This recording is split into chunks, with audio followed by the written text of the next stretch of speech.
Hello there. The video you're about to see is about this fly, a very easy and simple way to tie Francis. When I made this fly tying video, I had not been to Iceland yet, but now I have. And these flies were the first on my leader and the first one I got salmon on Iceland. And must say these really work well.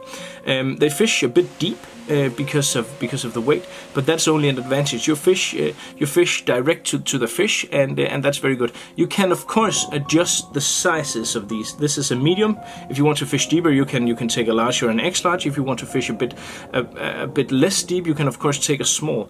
So there's a lot of different things you can do with these flies. Also, if you think the orange is a bit too intense, you can, as I've done here, tie one that is a bit more subtle with silver. Actually, the silver one I had a lot of success with. That was the first fly I caught the salmon on in Iceland. So the variation over this theme is endless. Here is one in yellow. But the basic of this fly is it's simple, it's easy, it's fast to tie, and it really works. It does exactly the same as the Francis does, only a lot easier and a lot faster and a lot more efficient to tie. And well, I like that, and I like this funny little squid-looking thing here. It looks great in the water as well. So those were the words, and enjoy this tying video. Oh, and remember to subscribe, of course, if you haven't done so already.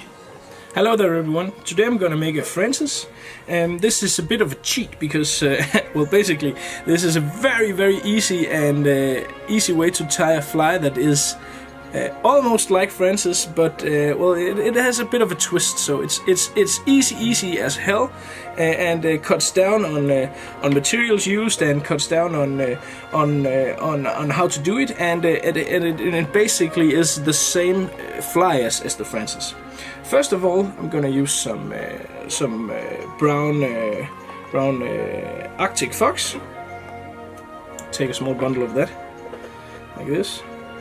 I'll take out some of the coarser hairs here, and then also take down some of the woolly part down here beneath here, like that.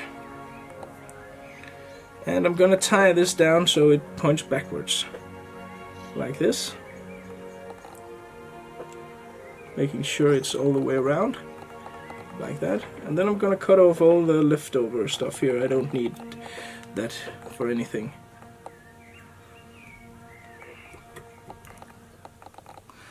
This is a low water fly, so a fly designed to fish on low water conditions. That's also why it's fairly small, but it's very heavy, so it gets down very fast. That's also why you can use this to fish upstream, like they do in Iceland, where they simply know where the fish is holed up in deeper pools, and then simply cast this upstream.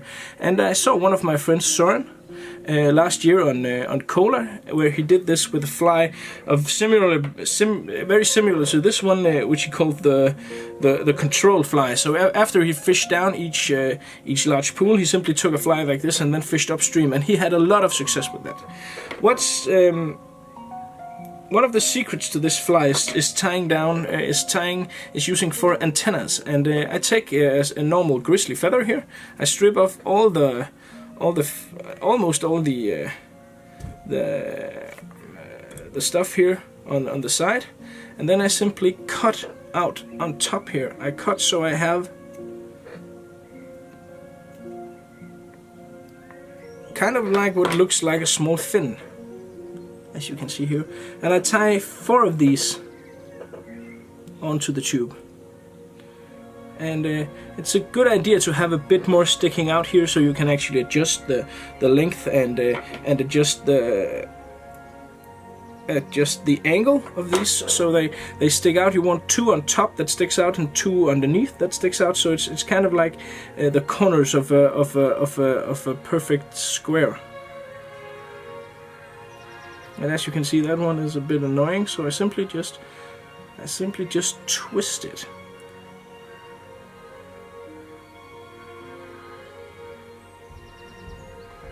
Until it ends up, well, approximately where I want it to be, like that.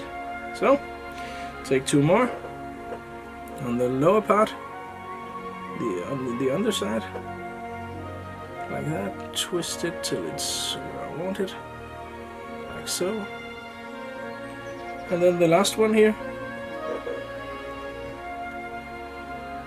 I like to use grizzly feathers for this because the hackle stems also have the striation, so it gives a bit of contrast. So I have my 4 antennas sticking out now, and then I really apply some pressure to make them stand out a bit more. Then I take some flash, some Hedron crystal flash. I use 3 or 4 strands, something like that. And again, I distribute these so they will be all the way around here. I don't take too much care about that because out in the current they're gonna go pretty much every which way like that. But I don't want them to cling to one another, so I move them a bit around like so. These are too long. I'm gonna cut them down so they're not longer than the antennas, like that, like so. And then I'm gonna cut everything off.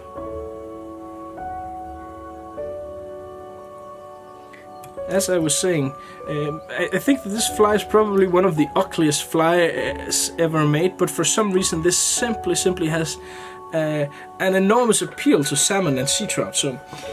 So basically I never leave home without it, at least not in the summertime. And then I'm gonna take a hackle feather here.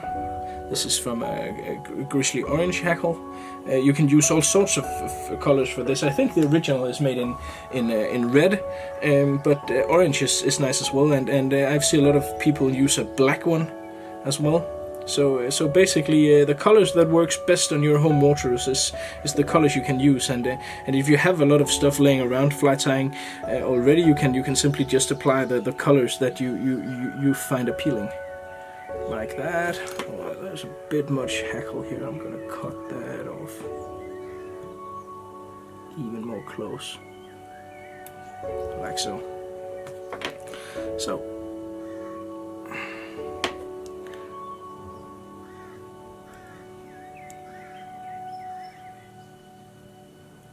Like that. Then I'm gonna take my hackle and I'm gonna turn it. I take good care to make sure that every single fiber here of this hackle is pointing. Oh, god damn it. Gonna go a bit, some steps back and tie this in again, like that. As with any other salmon fly, the trick, the art to get really nice looking flies is not to use too much thread, because you will make a lot of bundles and stuff like that, and that will simply not look good on your flies. I should have taken a hackle ply. I should have taken my CF hackle ply here, but is that too late? I can't find it. Oh, there it is. And there I busted my UV light. Great. So hold everything backwards like that, and then apply a bit of thread to fasten to secure the hackle, like that. And now you have a very small, very funky looking salmon fly. I'm pretty sure that this will work just as it is, just like that. But I'm gonna do a trick to make this look very much more like a Francis. So I'm just gonna make my whip finish here.